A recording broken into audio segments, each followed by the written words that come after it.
Hello, everyone, and welcome to our the Expat Career and Lifestyle podcast. This is Dominika Miernik, your host, and today I have a very special guest with me, Ludmila Woodruff. She is a life and relationship coach for professional women who want to thrive in their motherhood, marriage, and career.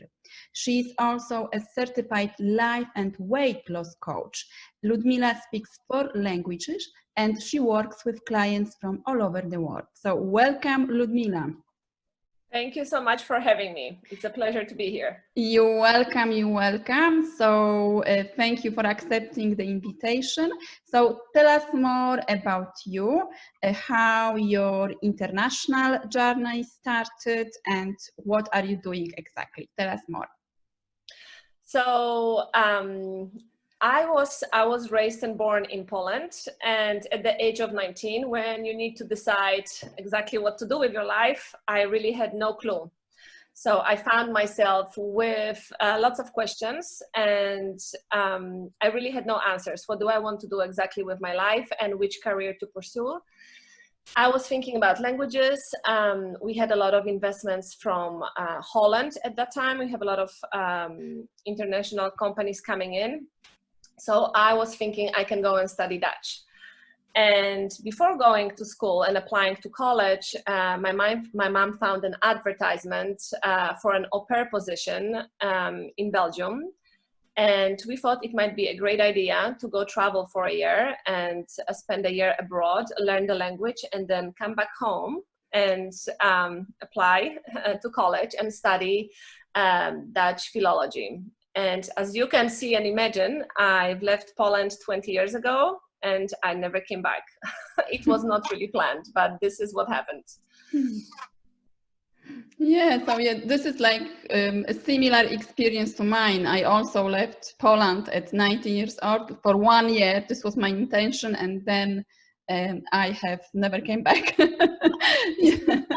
Yeah, that I think it happens to a lot of us. People, Some people do come back, and some realize that they can create something completely different for themselves abroad. Yeah, exactly. So, like, what was your challenge, like the biggest challenge or obstacle to overcome while having this international experience?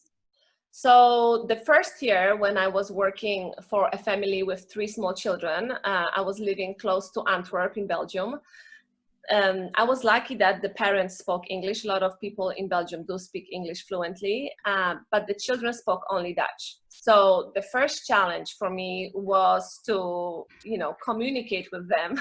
And I'm supposed to take care of 3 kids, and I didn't speak the language. So very soon I understood I want to be able to understand and communicate, and I signed up for Dutch classes.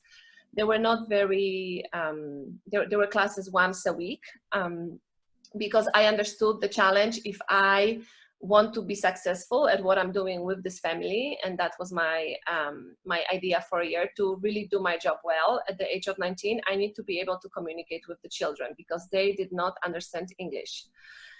The second challenge during this first year was, I would call it maybe a culture shock. We're coming from Eastern Europe with a different way of upbringing, coming into Western Europe, where the history and culture is different. The way the children were raised there and in Poland was very different. And so I had to navigate that also in a foreign language and understand what was expected, what was normal for the culture there, and adjust. So as a 19-year-old, I think there was a lot of excitement in the first year, but there was also a lot of stress. How can I really do it well? How can I make it a success for myself and for the family during this first year? And I really had to learn very fast. What do I need to do? What do I have to improve on? Ask for help, ask for feedback, and it was challenging. And when I arrived to Belgium, I did speak English, but I don't know if you remember the way they were teaching English in Poland 20 years ago. it was not much speaking, but just reading and learning all the rules of grammar. So I was great at knowing all the rules, but my speaking was very poor, I would say. I felt insecure about speaking English. So also very quickly I realized the more I speak, no matter how many mistakes I make, no matter how my pronunciation sounds like, I just need to dive in, because that's the only way I will be able to communicate and make any friends. It felt lonely for few first months, because I arrived and I stayed with the family, and they were very, very kind people. But I arrived in a country where I didn't know anybody besides them. So practicing the language, learning and navigating through the cultural differences, adjusting myself to living with people that I really don't know, and making the best that I could make of this. But there were a lot of challenges in the first year. And I think just deciding that I will figure it out no matter what was very helpful, because there were many moments when I felt I really wanted to go home. Not because there was something wrong with the family, but because there were a lot of things that were just very different for me. Yeah. So you overcame those challenges because you stayed in Belgium for how many years did you? I stayed there for 15 years. 15 years. Yeah. So well done. Yeah. So you adjusted and you adapted, yeah, to the Belgium culture and way of living. And then after 15 years, you changed your life again completely. You moved to the US from Belgium. Yes. So when after the first year in Belgium, I realized with the help of the family that I could study Dutch in Belgium. Why would I move back to Poland if I want to study this language? What the better place than where they speak the language? And so I took courses and became fluent in Dutch and applied to college. I studied translation. And when I graduated and went to work, I met my American husband. And he was there for 9 years in Belgium. He really loved also the international flavor. But at some point, we needed to decide if we stay there or we move to US. And I had no clue and no idea how life in US looks like. Now I'm married to an American with one child. Our son was 3 years old when we moved. And we thought it will be a good idea for me and for the family, move to US, and I could learn how the everyday life looks like here.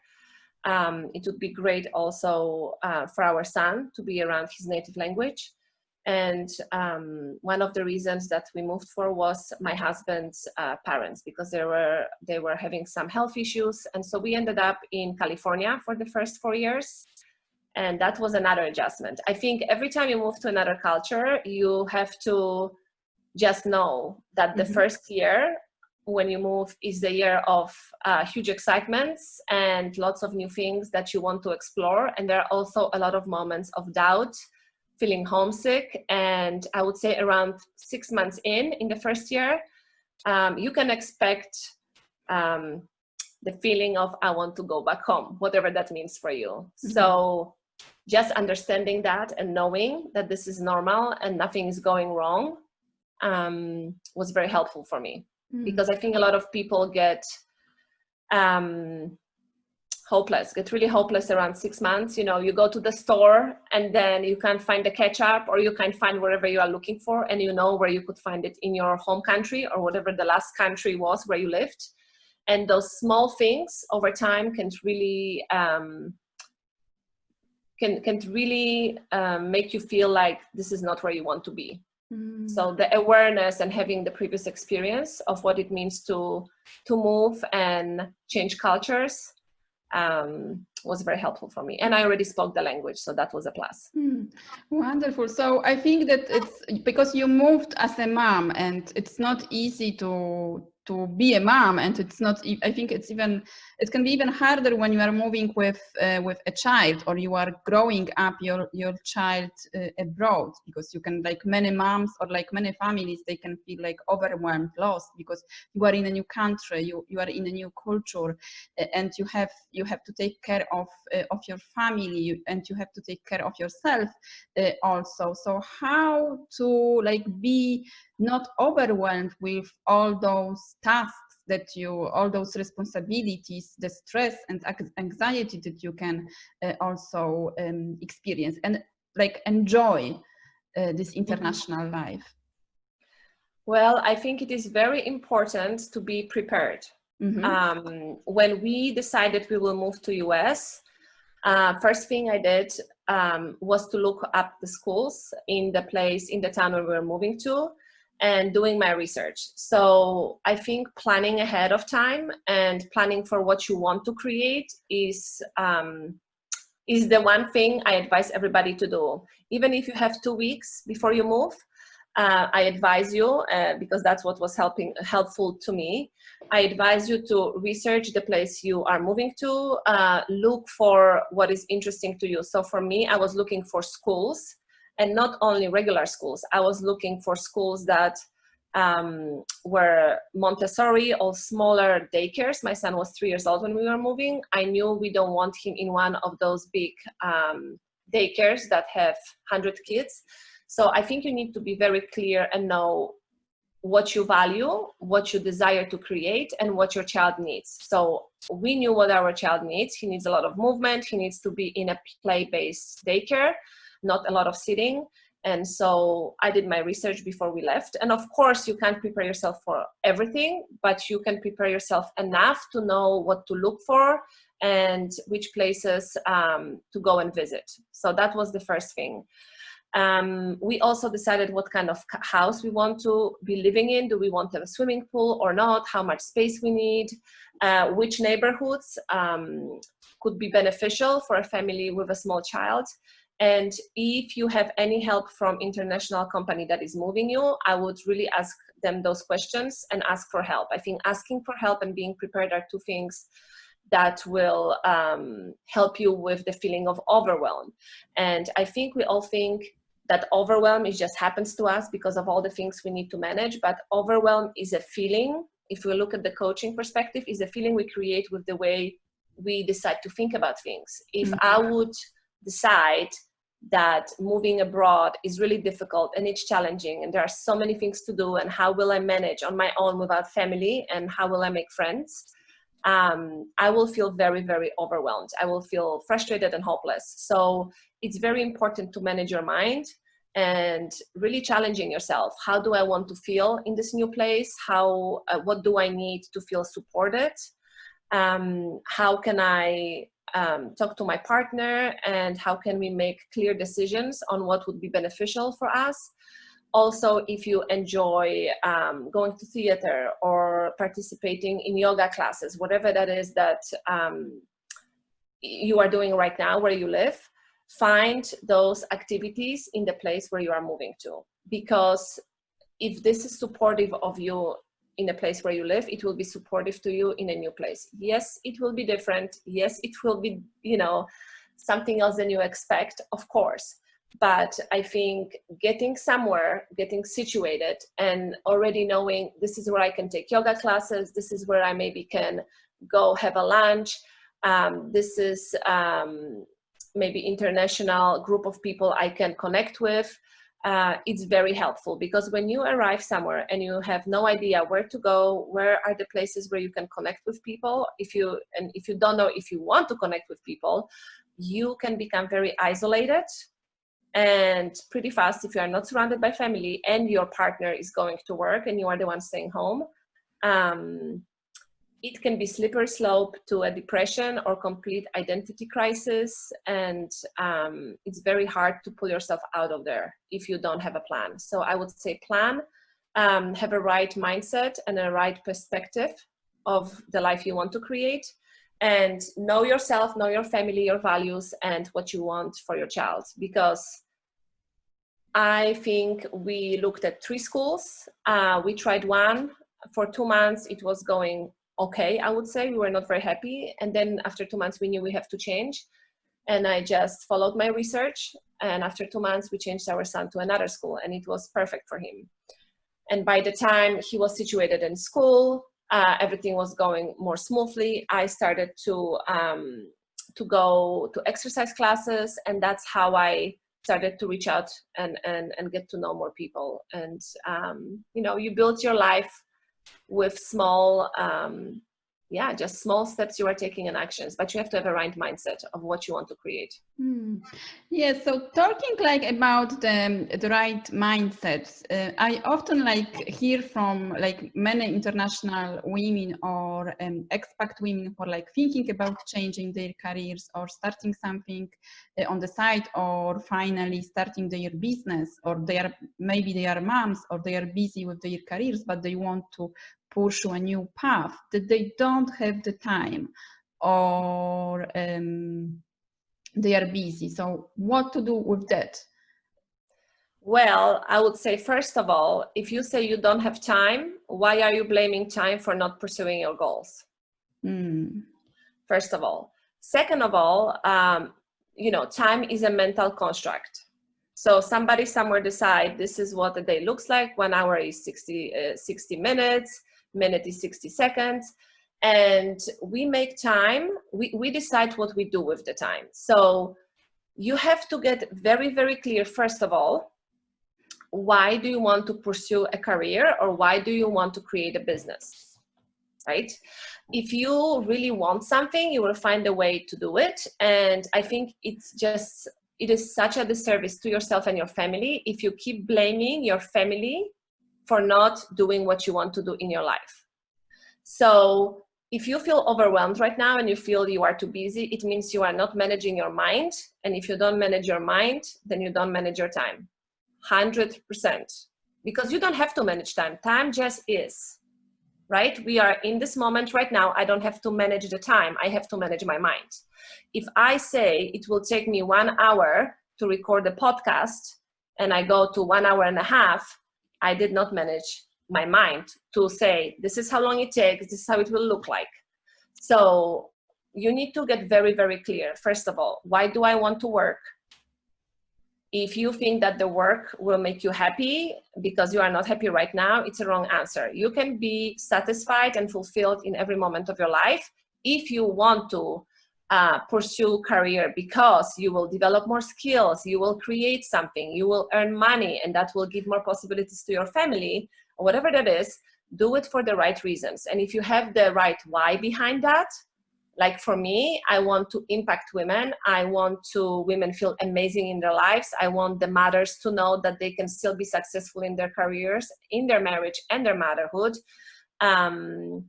That's what I did for myself with coaching, and I know how impactful that is. That's my why. It makes me happy to help women. That's why I will make sure I will manage my mind and I will manage my calendar. So I know exactly what the steps are I need to take. So if I could advise something, is plan. So if you look at the career you want to pursue or create a business, how does this business look like? Or what does this career look like? What do I need to do? And how do I need to think to make sure I use all the time I have during the day, right? And we all have the same amount of time, but how do I use my mind to make the most out of the time I have? What are the exact steps I need to follow? And put it on your calendar. So put on the calendar, when are you working? When are you doing the research about the business or the career?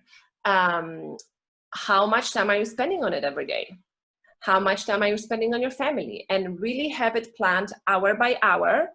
And if it's a bigger project of creating a business, if you look at the end goal, this is the business. Let's say I'm running a coaching business and I'm making 70,000 or 100,000 of whatever you want to make. How does it look like? And then reverse engineer that. And then if you reverse engineer, what do I need to do in the month of January? What do I need to do in the month of February to have the result and the end goal of the business and salary and earnings by December?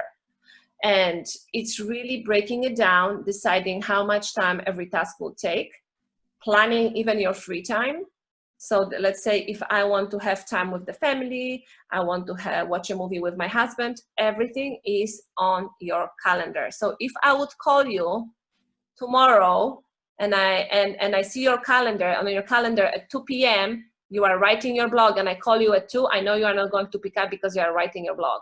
This is how organized you have to be with your mind and with your time, because you cannot create more time. So like, what would you advise like to a woman who doesn't like planning? Well, I would ask her, how is it working out for you? Right? Because if you don't plan, how do you even know what your priorities are?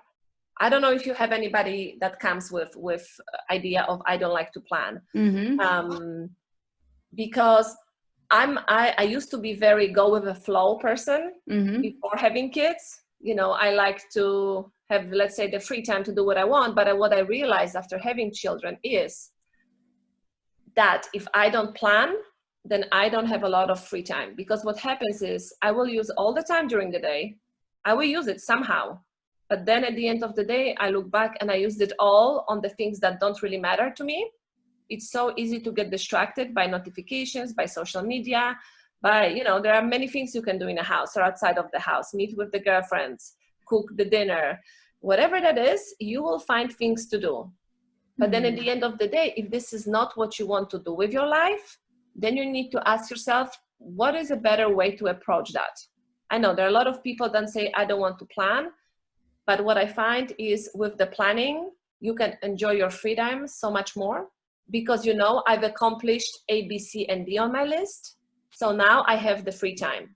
What happens for a lot of people that don't plan is I'm doing whatever I'm doing during the day. Let's say they will do 50% of what they really want to do. And when it's time to relax, they are still stressing out about all the other things that need to happen.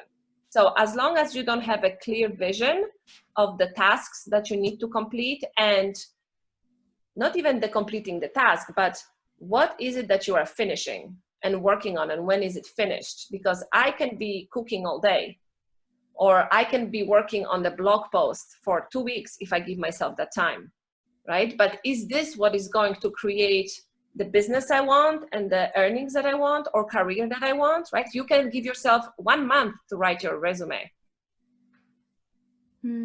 Yeah, exactly. And yes, I agree with that. It's important like to plan, to have a vision, and it doesn't have to be like a long plan for a day. You don't have to have like 10 things to do. It's like focusing on the most important steps that can take you like closer to your vision. And like another like objection or fear that I hear like from international women or women who are thinking about changing their careers or working on their businesses is this fear of failure, that what is going to happen if this idea or if this vision is not going to work, or like comparing yourself to other successful women and like feeling that you are not good enough. So like what to do with that? What to do with this like beliefs that we can have? Well, I would start with the comparing. Like compare and despair, I would call it. First of all, why are we comparing to other women? We are not living their lives. Like, what do you really want? I think the moment you know and realize who you are, what matters to you, you can focus on your own vision. I can look at other women in coaching, but I have no clue what their values are, what their priorities are. And it even doesn't matter because I'm not living their lives. I can aspire to somebody by saying, I aspire to create a successful business, an impactful business, and I aspire to work with so many women and making so much money and impact. But I would never compare myself to another person and thinking, I wish I lived her life, because I even don't know how her life looks like, and I am not living her life. So not being good enough comes back really to knowing yourself. Who am I? What matters to me, no matter what other people around me are doing? So you need to have some time with yourself. And what I find a lot of moms and working moms they say, I don't have time to sit with myself for 5-10 minutes to even know what I want. If you don't have 10 minutes to sit with yourself and ask yourself, what do I really, really want if everything is possible, then you really have a problem with managing your mind. Mm. So becoming as clear as possible on who am I, what matters to me, if everything is possible, what do I want to create in my life, and not looking at other women and thinking, I wished I lived her life. I wished I could be her. We have no idea. And we have one life to live. And I think as mothers, we are the role models to our children, that everything is always possible, that us just showing up for ourselves is just an amazing experience. So I would start with that, really asking yourself questions that would support you in discovering, who am I right now? Who am I? How was I raised with which beliefs? Are they still serving me? Do I want to believe that other people have a better life, that I'm not capable, that I'm not good enough if my life doesn't look like somebody else? What is the life that I want, and how do I create it? And how do I feel in my life? How do I want to feel? Do I want to feel excited and passionate? And what do I do on a daily basis that helps me wake up and feel, wow, it's amazing. I have another day of living my life. So that's the one answer for the compare and despair. Mm. Second answer about the failure. I just think we need to accept that the failure is a part of life, and I would never call it a failure. I always call it lessons that I needed to learn. When I look at my 20 years moving around Europe and then being in US, and I think about my 20-year-old self, I have so much compassion for myself. I did a lot of, crazy things, meaning not crazy like illegal, but some things that I would never do again. But at that time, at that age, I thought, this is what I want to do, and this is what I think is smart thing to do. And if I wouldn't have done that, I would have not become the person I am right now. So for me, the failures or the lessons that I learned are just the part of life. Even if you don't try this career or you don't go for that job, you will have some other kind of failures that you will describe as failures in your life. So why don't you just go for what you want? You will always have challenges. You will always have to adapt in some way or the other. Life is never certain. And I think so many women wait for, making the decisions, and they think the life is in the way of my life.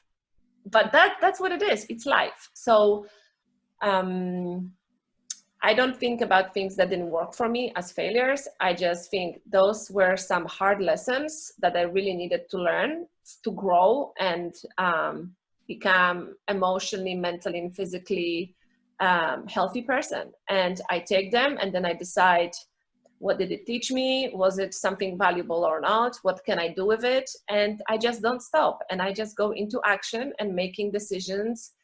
And some ideas work and some don't. And I change. For example, when we were in California, I decided, I found a very nice fitness studio. And I started to work out there when my son was 5 years old. And I was really out of shape. And this studio and the trainers, they really helped me. So I thought, oh, that's amazing. I will become a kettlebell trainer, and I will teach women how to be more energetic through exercise, how to feel better and have more energy and just be more positive through exercise. And so I mentored with Dina Juve, who was competing for becoming the fitness star for the Women's Health magazine. And for a year, I was teaching at the studio. And then when we moved to Florida, I was still having one-on-one clients, and I was training them. But I realized all the women that were coming to the studio, it's great to teach people physical resilience and fitness and activity. But what resonated more with me was really working on the emotional, mental aspect of women's well-being. And then I decided I'm shifting. I'm going to get certified in life and weight coaching. I will work with women on their relationships with themselves and their family members. And I don't look at the fitness part of my work as something went wrong or it's a failure. It's just something I tried. It was amazing in the time. And now I move on to something else, because now I know this is really what I want to do. But I wouldn't have known if I didn't try something else before. So go for it. Beautiful, beautiful. So thank you very much for sharing your experience with us. So tell us, where can we find more information about you? And I also know that you have a gift for our listeners. So tell us more about that. Yes, so you can find me on my social media, Ludmila Woodruff, on Facebook and Instagram. I'm also creating a website, so I will share the link with you.